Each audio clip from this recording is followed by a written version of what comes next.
It's the greatest podcast, and you'll agree. A fine pastime for you and me, but maybe not for those under 13, as they kind of fucking curse.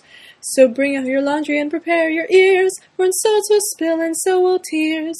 Games will be reviewed and lunch places too. What will be mentioned, it's sad, but it's true. So without further ado, here's a drunk tank. What's up? That's podcast unplugged. That's acapella. Ladies and gentlemen, that was the debut of that bright young ingenue from Southern Ohio. Who was that, Gus? It's funny. I got that same feel from it. That old-timey vibrato or something about it. That was Chris Brown. I guess he's on the comeback after beating up Rihanna. Chris Brown. Wow. Okay, whoa. I got to. So that was a dude? That's all it said. Chris Brown. I don't know if it was Christina Brown. I don't know if it was Christopher Brown. See, I thought you were making a joke. Is it Chris, No. Chris with a K? With a CH. All right. Maybe he was a producer. It was signed. But that auto-tune. Chris Brown. You can do stuff. That auto-tune. Dude, I know all about that auto-tune. You do? Yeah, sex dogs, man. Oh, yeah, sex dogs. I'm a ringtone. Man, it's like we fucking set that up for the product placement. Yeah, so we did a short last week, which Matt calls me up, and he's like, hey, Jack, I need you to come sing. And I was like, what? And so he's like, do like the Who Let the Dogs Out except with sex dogs. And I was like, all right. And sure enough, it's a ringtone now. So I can never run for office. It's funny the way I found that script, because they were trying to hide the script from me because I was having sex with dogs in the script. I was literally the last person in this office to see the script. I think technically dogs were having sex with you. Yeah. You were actually quite adorable. It was hard not to it was weird. Because you brought Lincoln in. Lincoln's your dog. He was in that day, and he was eyeing you. That's exactly how that day worked. It was a text. Hey, Bernie, can you bring Lincoln into the office today? Sure, why? Don't worry about it. Don't worry about it. It's like, that's all. Griffin said, hey, I need to put black all over your nose. I said, why? She says, don't worry about it. And it's like, what's the dog costume for, guys? Don't worry about that. It's for later. So it became a cascading things of don't worry about it, and suddenly I was very, very worried about it. Yeah, they kind of ominously put that dog head outside of my door after we were done recording the podcast last week, and we opened the door, and there was just a giant decapitated St. Bernard head staring at us. You know, I do actually use now some of the pictures from that short as my actual headshot, though. Those are some good pictures. I thought so, too. Yeah. They were fun. Should definitely be utilized. By the way, it was a girl, Christina Brown. Christina Brown. There we go. Verified. Okay. Speaking of girls, we have two new people on the podcast today. Hey ladies, how are you? Am I new at this point? Jack and Joel. Well, you're in the J&J. rotating seat, so we Okay. should tell who you are and why you're I here. am Jack. I'm here because Jeff is dead. Again. No, Jeff, about halfway through yesterday afternoon was just like, he looked like the plague had hit him. And I basically was like, Jeff, get the hell out of here because I'm going on a trip this weekend. And I was like, I don't want to get sick before this trip. So, Yeah. That's a very important trip. Yeah. And I'm beginning to get concerned because there's like 5,000 flight delays this week. It's like 20 degrees here now. There's a snowstorm apparently hitting the entire country. Yeah, And we're staying south though. I don't think we'll be. Hopefully, it will not hit. We're trying to go to sunny Las Vegas this weekend. Yeah, Vegas. Did Not- Joel not ever Gus. introduce himself at all? I'm Joel. That's Okay. Joel. That's Joel. Joel needs no introduction. Joel's also joining us Is today. there any special occasion? We're or taking are you a- just taking a trip for the hell of it? We're No, taking they a- literally booked a trip to Vegas just for the hell of it on Super Bowl weekend. Oh, that's cool. Yeah, I had no idea. We didn't know. Like we're flying back Yeah. during the game. So you're going to miss the Super Bowl because you're going to be on the plane?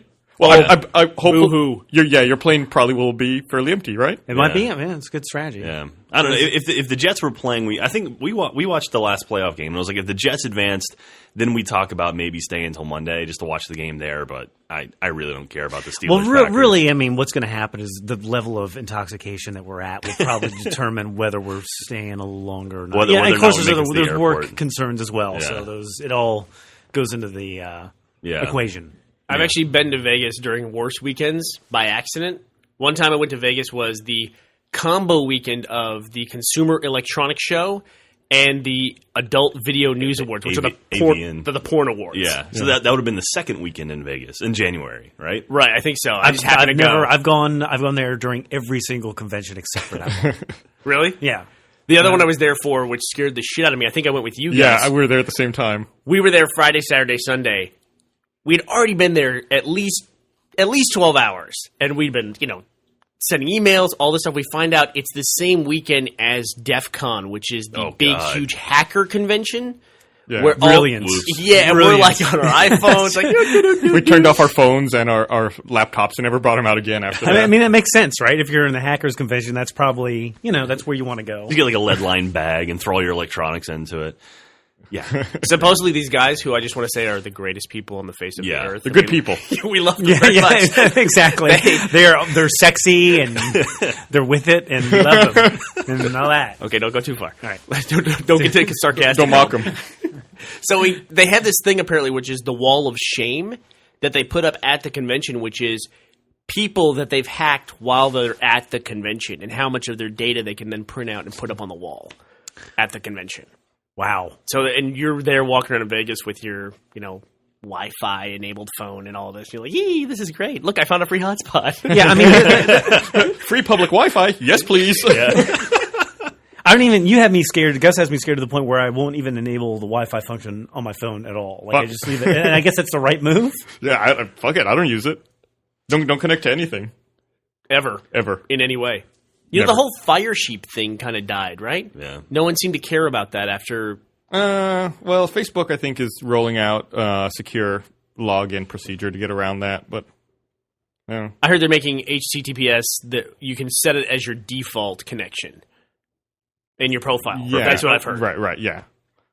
But I mean, it's still a big deal, but no one's talking about it. I mean, I feel like when I'm connecting to Facebook, I'm more worried about more worried about Facebook stealing my information than a hacker. But I guess they're both. I don't know. They've got it. They've already got it. Yeah, I mean, it's just.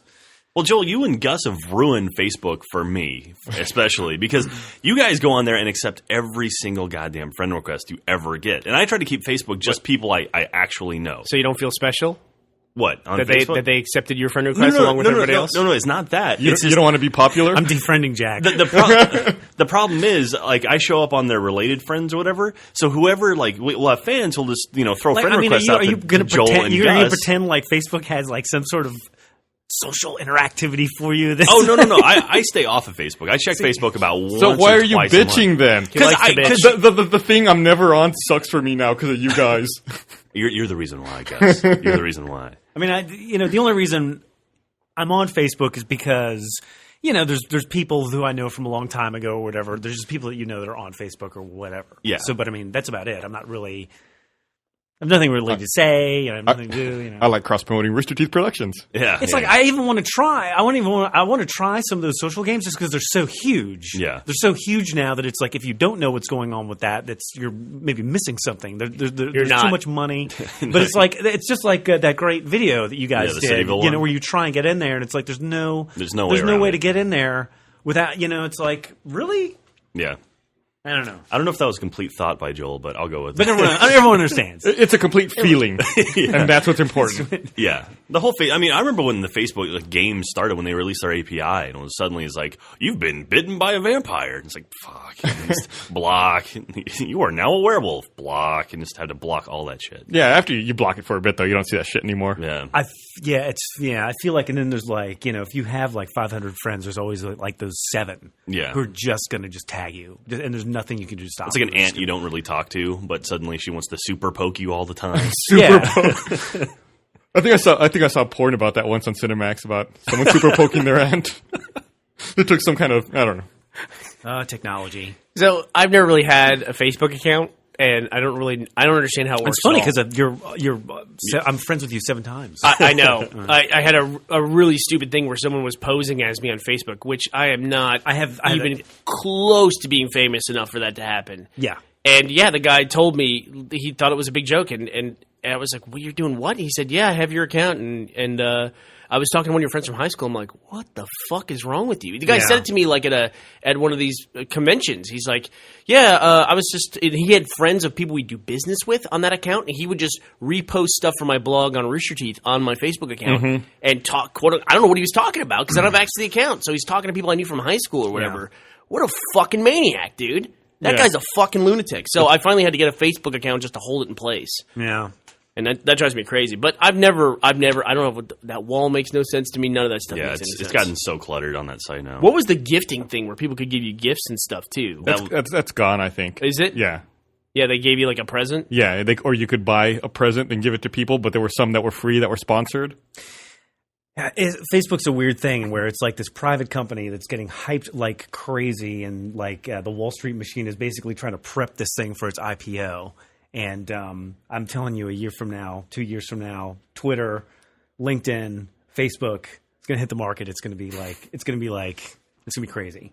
Yeah. I don't know how deep we want to go into it, but isn't Goldman Sachs like pre-selling absolutely. shares of Facebook? Absolutely. Jesus. They call it like dark market or second market, where like you can invest in Facebook if you want, but it's like Facebook has no responsibility to you whatsoever. You don't get to see their financials, and you have to commit to them for like a minimum of 6 months to a year or whatever. So for them, it's great. Right. Didn't these people see The Social Network? Don't they know what happens? I mean, that's almost like that's part of the hype machine where it's just like, release a movie. And then they were running into regulatory problems, so they're like, oh, don't worry, we won't let anyone in America do it. So it's only foreign investors who are allowed to get in on this. See, Joel, this is, I think, the average person's problem with the stock market is that there's two transactions in the stock market. You can buy a stock and you can sell a stock. Somehow, Wall Street has turned those two very simple transactions into an infinite amount of products that makes no sense at all. Like when we had the big collapse. Well, in a way, they're a genius because what they do is they design a machine that only they understand. Right. So then when the machine breaks, the only people you can hire to fix the machine are them. Hey, and it's really like a lot of people who should be going to jail, but instead, we have to hire you to help fix this. You just described my job at this company. I was going to say, it's just like, you just described Gus's job on the website. It's just, it's unbelievable. I mean, people who saw that collapse coming were like, I see the collapse coming. They went to like a lot of the firms and like told them about it. And what did the firms do? They're like, well, we'll just make a product. We'll make insurance. They didn't even understand their own product. But we'll make insurance on our own product and sell that to you. Yeah. Like they didn't know, In case our company fails and we have no money, we'll pay you insurance based on us not having money. Brilliant. I mean, like Goldman Sachs knew, and they sold it. See, when you drag me into these conversations, it's going to be dry. But they sold it to AIG. AIG is the biggest idiots. It's all idiots. They're like, we'll buy it. We don't understand it. We'll buy it. Like, help me out here. What was the thing that they were trading at right before the collapse that was buying all the bad debt, essentially? What was that? Yeah, that was the insurance. What were I can't remember the CDOs. There was some term for that. Yeah, right. And then they outlawed the sale of those. Within about 2 weeks, all the companies, like they were all saying, well, we had to sell them because everyone else was selling them. We didn't have a choice. Right. We had to compete. And it's like, okay, well, then these are all legal. It's like, okay, well, we're going to introduce this new product, which is exactly the same fucking thing under a different name. And then they were all doing it again within 2 weeks. It's a weird thing. This is the best gaming podcast ever. That's the thing. We're a game about perspective on points. Everything. Money's points, my friend. It's the game of life. There you go. The ultimate game. Okay, let's go back to the security thing because there's a question I've always wanted to ask you guys. Uh-oh. Okay. When I'm surfing my totally legitimate sites that I surf when I'm not in the office, occasionally I'll get like a pop under or something like that comes up underneath my browser window. And then I go to close that browser window, and then I get another pop-up that says, are you sure you want to navigate away from the site? If you want to navigate away from the site, click OK. And if you don't and you want to stay in zero great deals, hit cancel. Like a dialogue message from your operating system or the browser as opposed to like a website. Which is like, it looks the same as, hey, do you want to install this garbage software or this virus on your computer? Hit OK. But it just says, do you want to stay on the site? Yeah. Or it says, do you want to leave?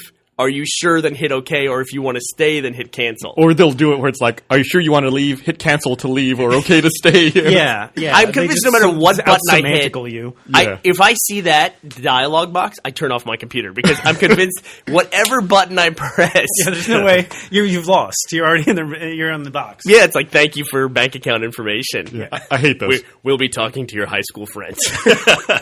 I think in theory if a browser's insecure or your computer's insecure, they might be able to install some kind of like, maybe ActiveX applet or like in Internet Explorer that would cause you problems. But I think for the most part, if you're using a secure browser, like up to date, you should be okay. If you're on a Mac, I'm filled with confidence now. If you're on a Mac, though, you should never enter in your local computer password anytime you're browsing the web. Right. I mean, and then if you're using a Mac, it should prompt you for your password before it installs anything. Anything at all. Right. Okay. So you're probably okay, unless you're in Las Vegas during DEF CON. Yeah, no kidding, right? Then you're doomed. In which case you're fucked. We should be turning on any computers when we're in Vegas anyway. I mean, really. Yeah. We should be sitting at a table. Just the hip one that's hidden under my pant leg that taps my leg. Taps your leg once or twice. God. Running Rain Man OS. That was counting cards joke, by the way, in case you didn't get that. What do you guys play when you go to Vegas? What are you looking forward to playing? I love craps. I love craps. Play Avoid the Pit Boss. This is Don't like you wanna the beat the second pit time boss? now where I go to Vegas and I sit there at a table and I go and they're like, "We love you. Take our executive host card." And then when I call them, they're like, "Oh no, we can't. Sorry, they just don't." No, you had a problem. So you spent a lot of money last time we went, and you got a Pit Boss's card, right? And you I got emailed a them. senior executive host card. And what happened when you tried to email them? Nothing. No, it bounced. Oh, bound. It bounced. Well, I emailed them several times. Just they don't want it. They don't want me. They don't like me. So Yeah. you should probably explain for some of our younger viewers who might not be of gambling age how this works. Is that you go to Vegas? I'm not sure this is gonna be too boring. You lose an extraordinary amount. No, Vegas- people want to know this stuff. Vegas is never boring. Coming off of the Goldman Sachs conversation, I think we're probably okay.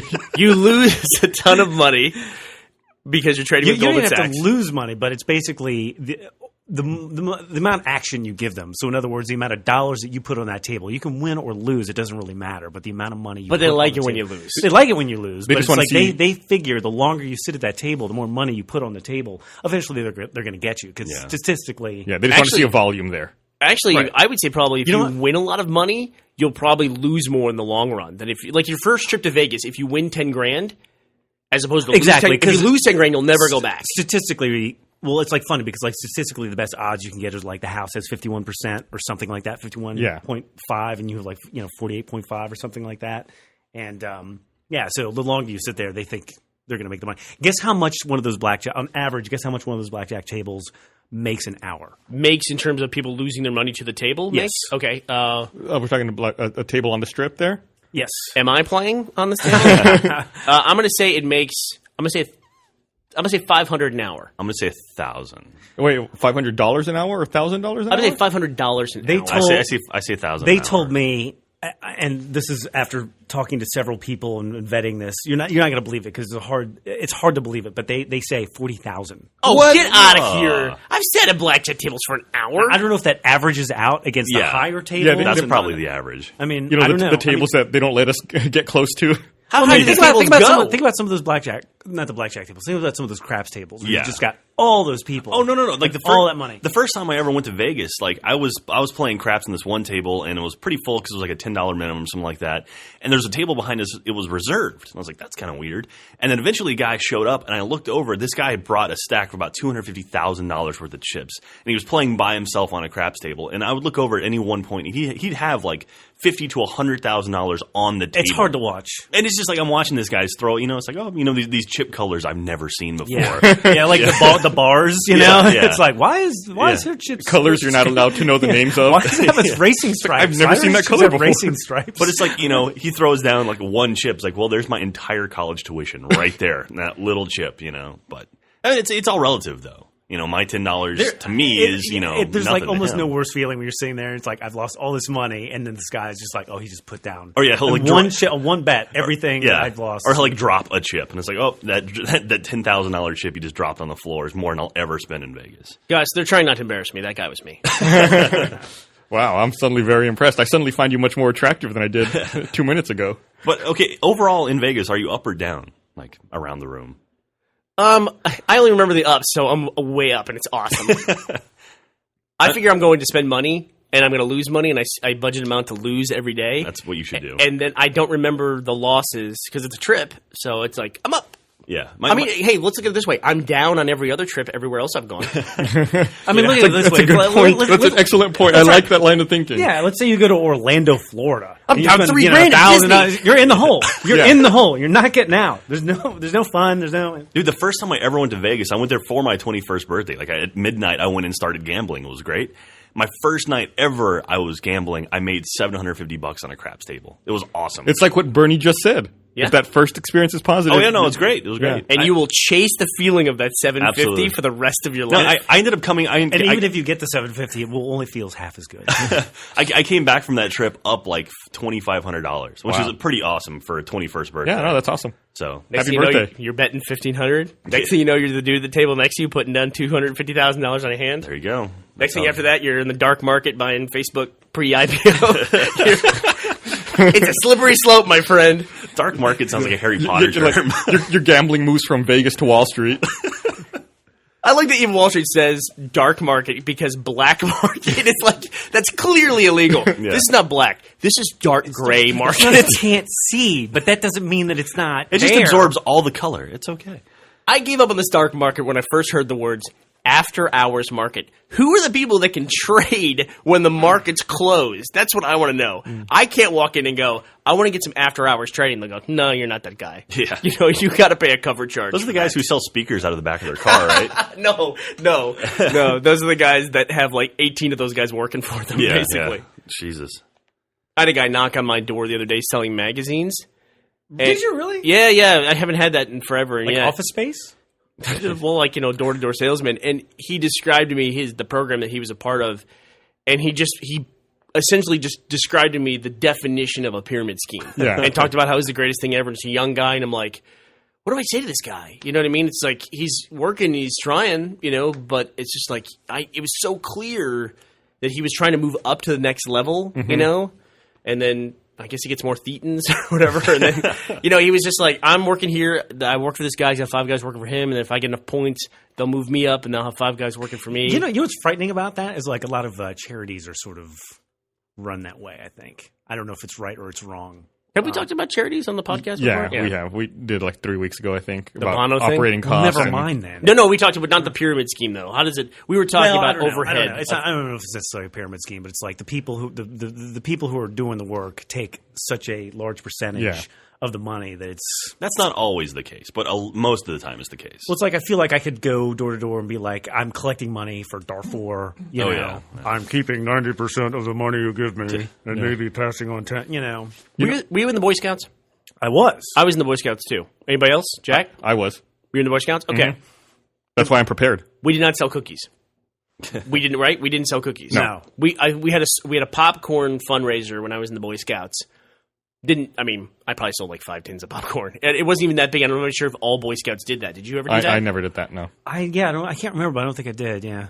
But we were never strapped for cash as the Boy Scouts. We still got our uniforms. We still went camping and all that stuff. What? Where the fuck does all that cookie money go for the Girl Scouts? Because they're not doing anything different than the Boy Scouts.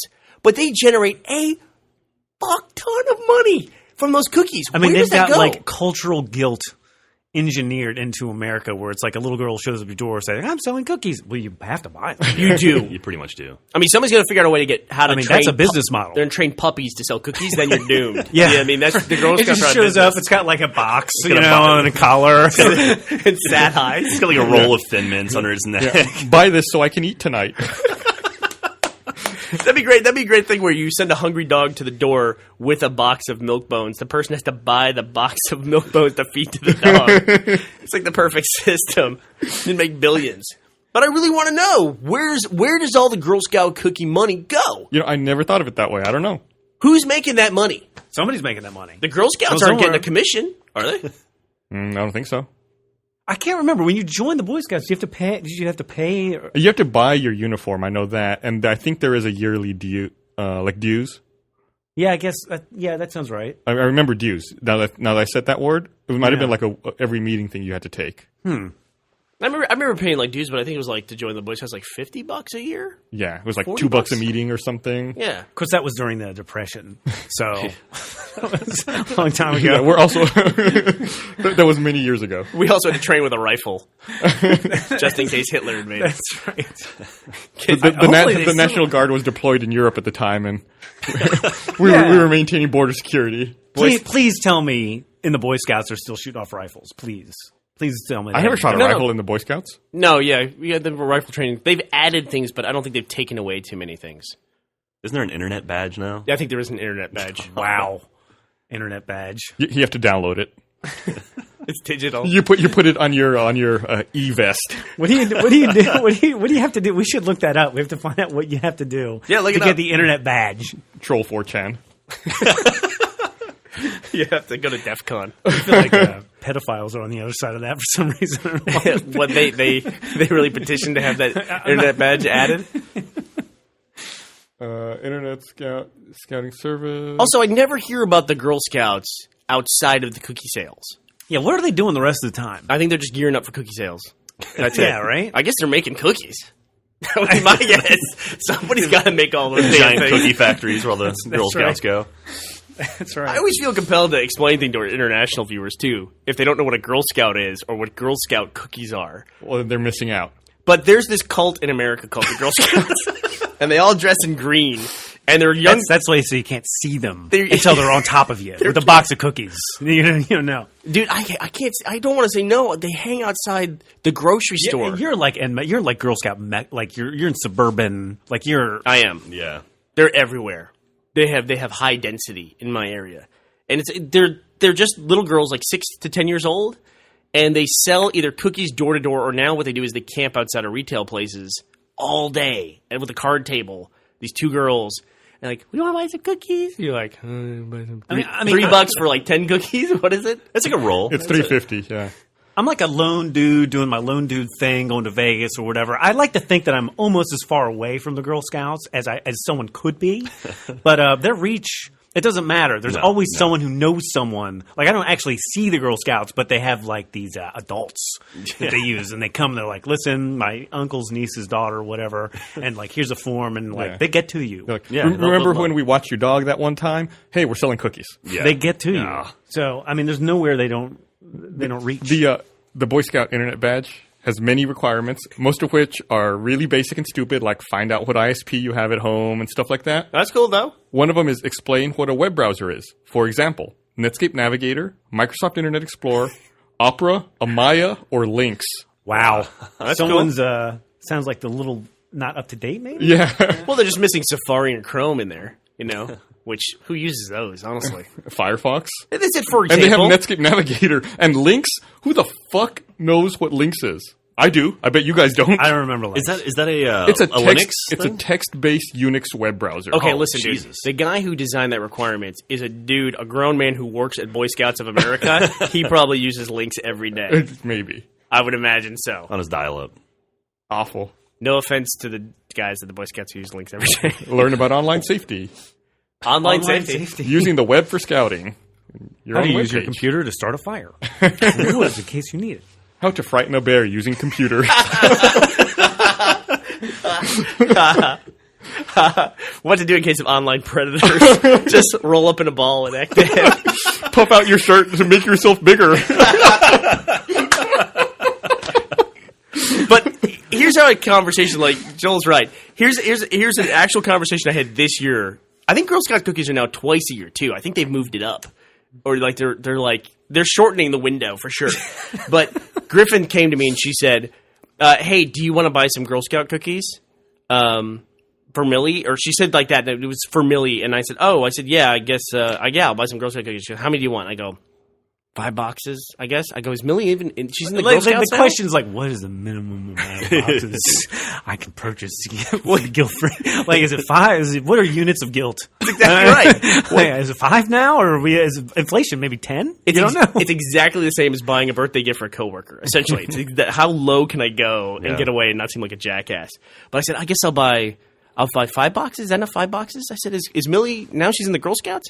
And she goes, oh no, this is for a friend of hers in her class. And I said, I will buy no boxes. I will buy 0 boxes of cookies. Because I know someone else is going to come up to me. Yeah. And I got to save my 5 boxes that I'm more going to direct buy connection. for somebody else. You know, my mother, when I was younger, my mother was a field director in the Girl Scouts, which is, I guess, like the leader's leader. Like in the pyramid scheme, she's a few steps up. And every year at Girl Scout cookie time, this giant 18-wheeler with the Girl Scout logo on the side of it would come to our house and unload all the cookies that every Girl Scout in like the surrounding counties had sold. Oh my God. So our house would be filled with fucking cookies that I couldn't eat. Oh. And when you're like 13 years old and you see that's like a hard burden to bear. 2 tons of cookies that you can't touch, it's fucking frustrating. So I buy all the cookies now. Nice. Except make up for it. Yeah. Except for whoever's going to email me now and ask me to buy cookies. I'm not buying your cookies. I know. There's some things you have to do as an adult. My entire freshman year of college, I ate ice cream for breakfast every day because I could. Yeah. Why not? Yeah, I think that's the backfire of like when parents are like, "No, you can't have this, you can't have that." There is a repercussion for that. You know, I remember being a kid not being able to get all the video games I wanted. Now it's like, well, now I'm just going to fucking buy them and not ever open them. I'm just going to put them on the shelf. It's true. I mean, it's just like, I'll show them. yeah, I'll show them, but it's Yeah. See, I didn't waste my youth, but I wasted my money when I was an adult.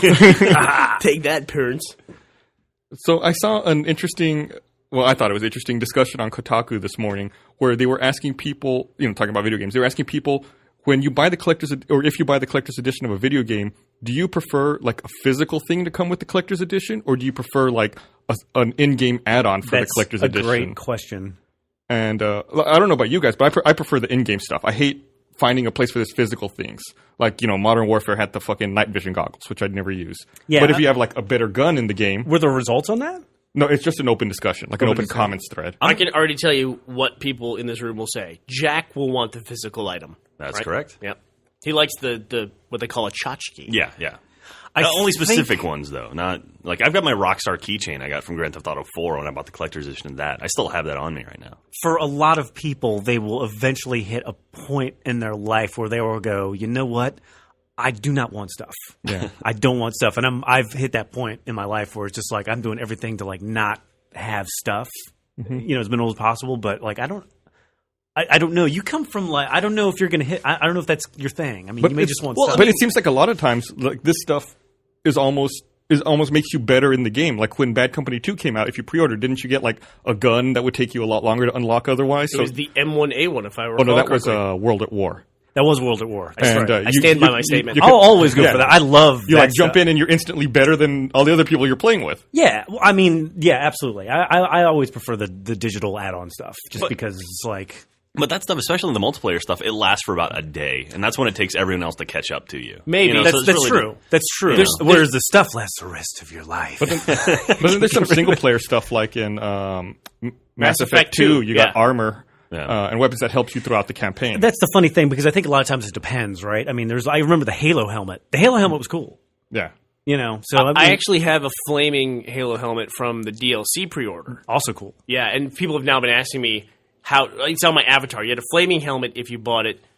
The Legendary Edition, you had a flaming helmet in the game, which you still have to this day. But now my avatar, my Xbox Live avatar, has a flaming helmet. Yeah, people are constantly asking me how to do it, but they can't get it. It kind of sucks when you see something like, "Oh, I want that." It's like, well, you need to go back in time to 30 days before the DLC came out, and then you can get it.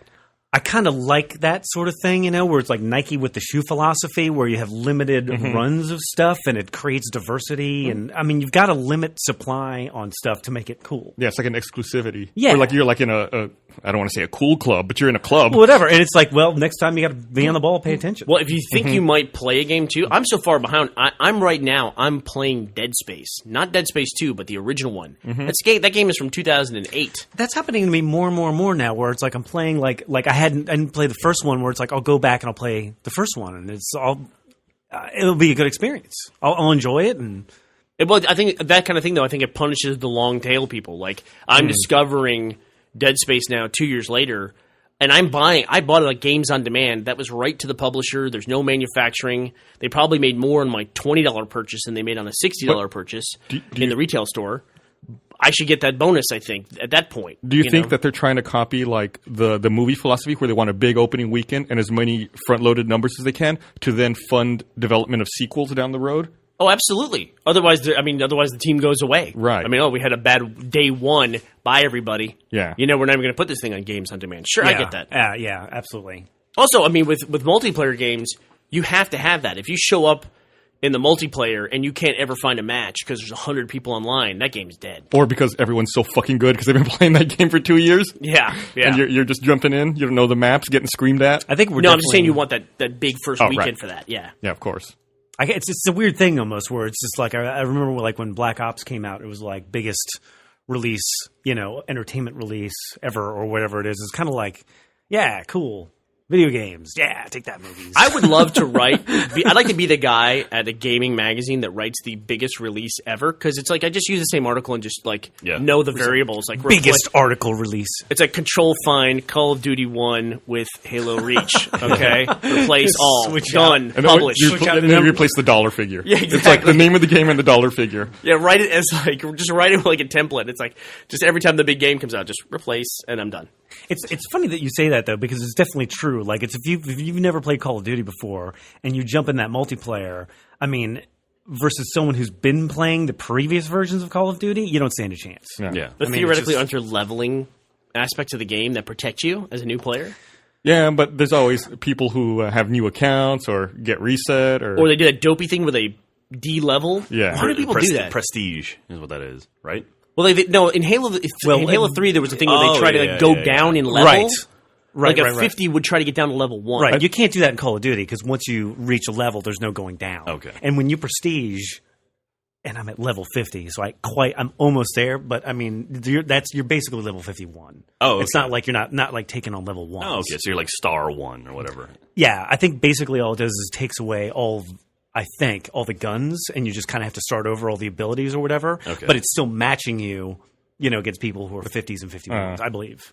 It does seem like that's fundamentally wrong, that a character who is a higher level, who then has more game time, would have access to better weapons. Well, again, I think when you get to prestige, can't even say it now, you lose all the weapons, you lose all those bonuses or whatever. Okay. So to some extent, it's like, okay, well, if you're this good, now you're... But even like level 30s versus level 45s, I mean, it's the level 45s are playing a lot longer than the level 30. Yeah, but... And he's got better weapons and everything else. If they die, you can pick up those weapons. Okay. I mean, and clearly also it works. To some extent, I mean, I don't know if better is the right... They're all different in different functionalities, just like which weapon works best for you. Yeah, I guess it is situational. You build loadouts and choose what you want to use. Yeah. I still Julius, you sounded like an after-school special right there. I still love Battlefield Bad Company 2 the best. That's probably my favorite multiplayer I've played on Xbox. Great game. To me, the biggest single advantage a multiplayer person can have in any game is knowledge of the map.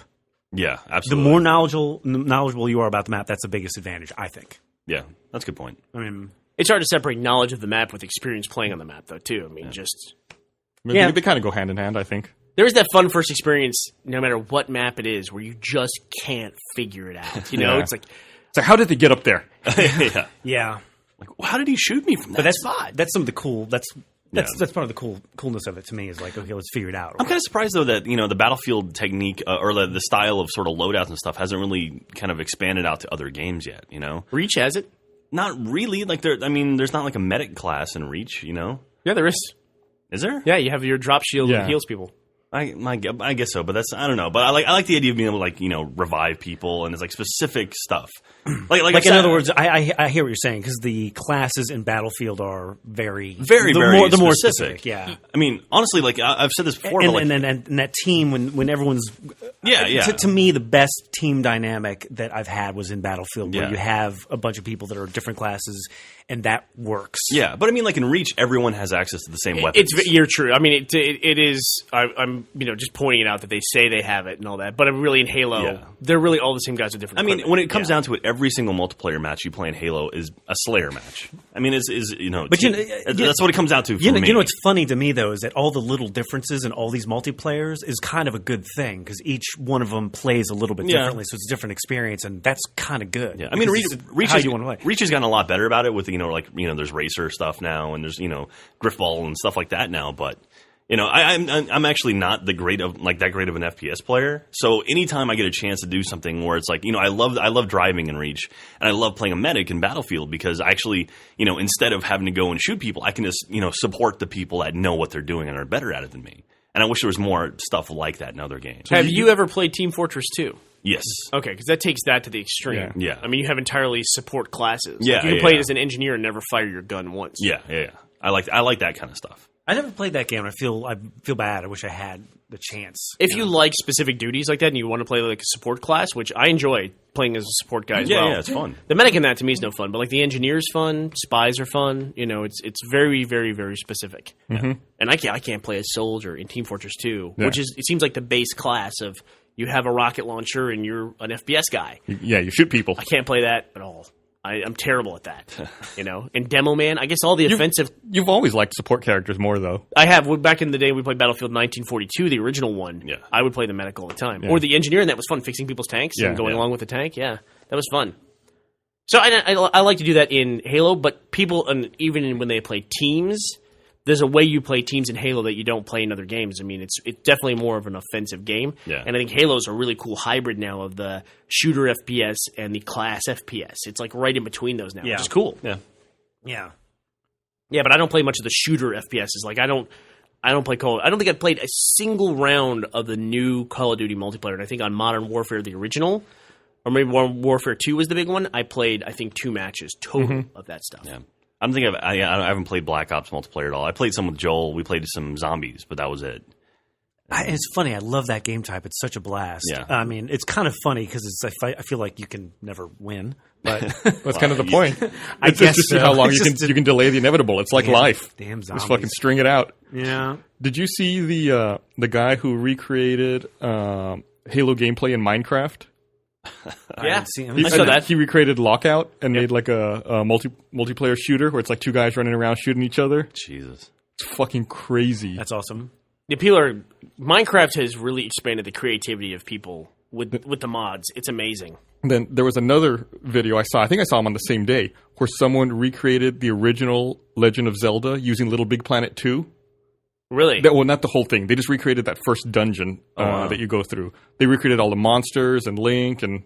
The really crazy thing is I keep hearing about that kind of thing in Little Big Planet, but when I watch it, it still looks like Little Big Planet to me. You should see this one. I should, yeah. Because it never... When you say Zelda, I'm imagining a top-down view. Yep. And that's what they can show in Little Big Planet? Okay. I need to look at that a little bit. Yeah, it doesn't closer look then. anything like Little Big Planet. You would think you're looking at maybe an emulator.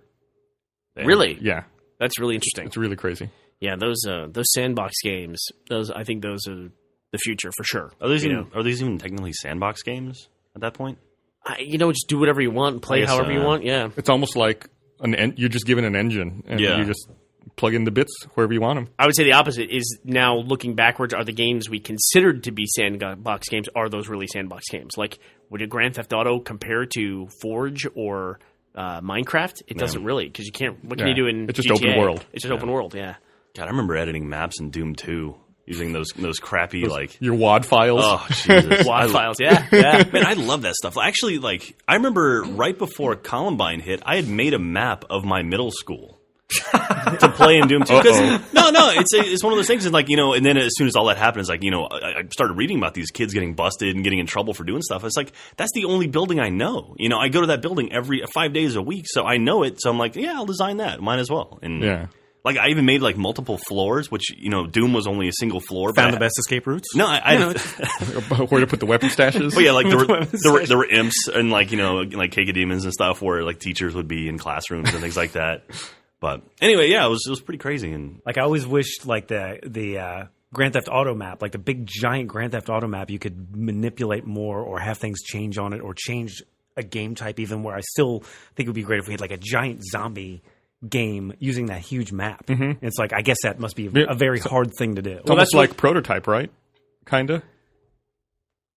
Yeah, kinda. Yeah, but I mean that's what that was. That's or where you're trying to repurpose it. Yeah. That's where the Left 4 Dead series came from. It was a mod of Counter-Strike.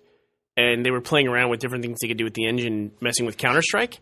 And they just kept coming back to playing the zombie variant over and over and over again. And then they just changed that into Left 4 Dead. I think there's a lot of sound logic in that, where it's just throw some assets out there, let the community get a hold of it, and see what great game happens when people want to play, and then just that's Valve. Skin it. Even Counter-Strike, you talk about Left 4 Dead coming from Counter-Strike. Counter-Strike started like that also, didn't it? It was it started from Half-Life.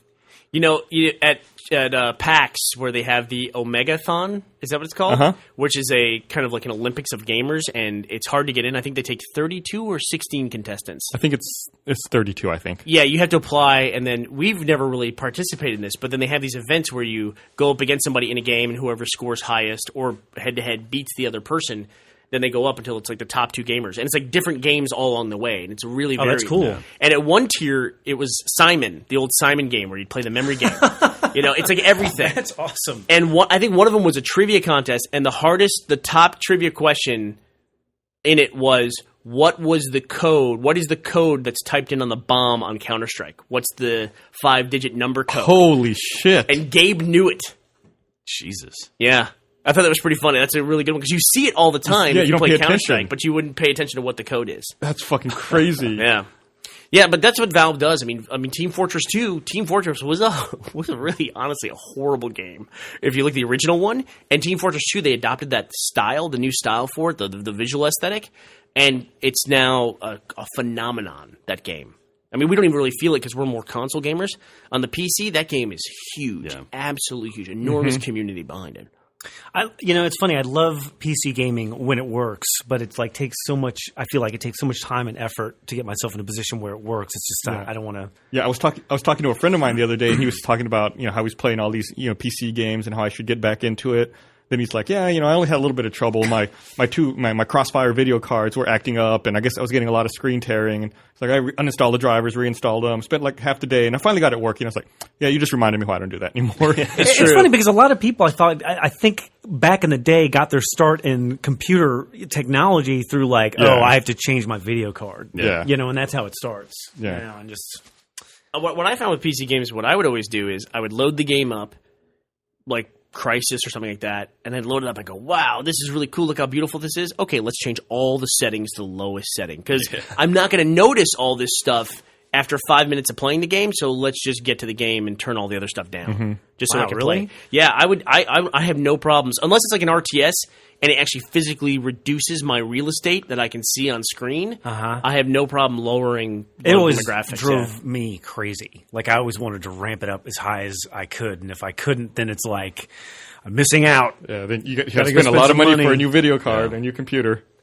Have you guys seen the new TVs that are out, like the 3D TVs and the LED TVs that have this motion correction built into them? Oh, I hate it. No. A lot of people feel like it almost looks like it interpolates frames between the frames, and it kind of like takes your frame rate up to 59.97. Yeah. And so a lot of people don't like it because it makes everything kind of look like video. It's like super crisp. Yeah. And like a shutter rate's higher. It's really strange effect. You can come to my house. Oh, is it like the 120 hertz TV? Yeah. Exactly. I think mine's a 240 hertz actually. Oh, yeah, because they're doing two different signals for the 3D. So it's two 120 signals that come into a 240. And my wife immediately saw it and hated it. Somebody described it really well. They said it makes everything look like a Spanish soap opera.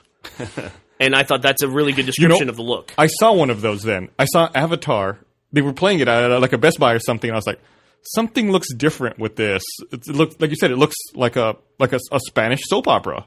Yep. Yeah, like certain visual effects utterly fall apart when you increase like frame rate and megahertz. It seems like I saw Spider-Man or whatever. It was so crisp. It didn't look real at all. It looked not good. The tap dancing sequence down the sidewalk was horrible. There's something about the human eye where it's like if you're looking at something with the human eye, something's going to be out of focus somewhere, right. And it's like if you're looking at a screen where it's a giant city vista and everything is perfectly crisp, it doesn't ring true, I think. Now, have you played any video games with that on? Yeah, I was going to say, so that's where I was headed with this. So I played Halo Reach with that setting on. That was bizarre. I mean, it was like you would turn to your left and there would be no blur because it would interpolate all that. So it's like a perfect turn. I can't even describe it. And it felt like we never do machinima on PCs because the mouse look is so much different than the controller look because it's not quite even. But there's something more to it, too. It's like everything is too clear the entire time you're turning. And to see that on like Halo and in a console game, it's really strange, man. It's really strange. So I had to turn all that stuff off. Yeah, that's crazy. I don't think I would like that. You know who does? You know who does really like that and who cries out all the time about the frame rates of the average movie-going experience is James Cameron. He likes 3D a lot. I've heard him talk about this, but it's really the frame rate. He's trying to move to a higher frame rate. He's trying to move like a 60 frame per second standard for movie theaters because he hates motion. He hates the normal blur you get from just panning. Huh, interesting. There's a term for it, like stereoscopic something or other, but I forget what it is right now. He probably made the word up. If it makes you feel any better. Probably trademark. Yeah, he's got so much money. You owe him $5 right now. He adds him into the dictionary. You have to watch out the guy that amount of money too, because he'd be like, I'm just going to build my own theaters. That all have this. Yeah, that's really weird. You should come see my house and play Halo on that TV. Yeah, it's also weird where it's like gaming versus viewing. Passive versus active. Yeah, exactly. So, I don't know.